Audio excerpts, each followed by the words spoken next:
eta osokoan josirik zebilkigun gazna klikatuaren guztu minberan aurkitzen genukeen iardespen existentzialaren zati bat.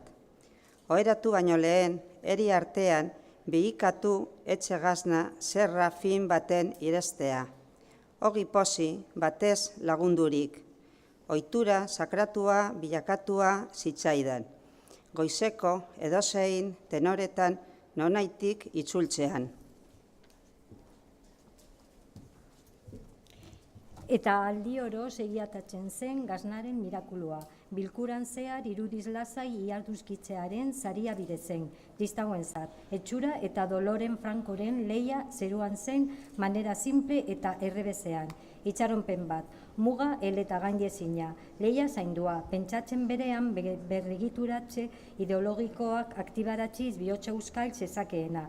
Zariarena alderantziz ere irakurtzen alzen biztan dena, astoa izinaratzen zuen zaldalea izan zitekeen.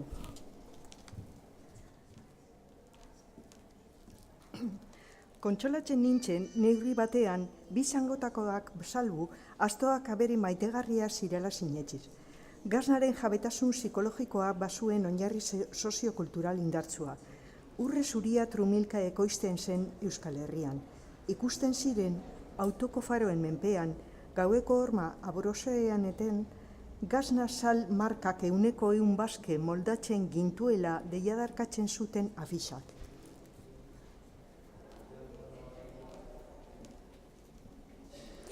Beste gaznategi handiak espazio publizitarioak erosten zituen, Bas de karakter omen zen gaznaren goraipatzeko, mesfidanta, violentoa eta natura goaztatu produktua zela alegia, euskalduna garen bezala.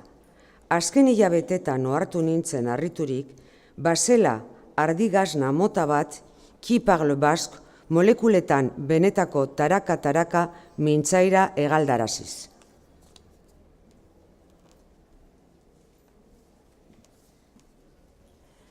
Nola deklinatzen zen gazna izugarri horren nortasun agiria? Europako sanotasun neurriei egokitzen zena? Frantziako konstituzioaren 2.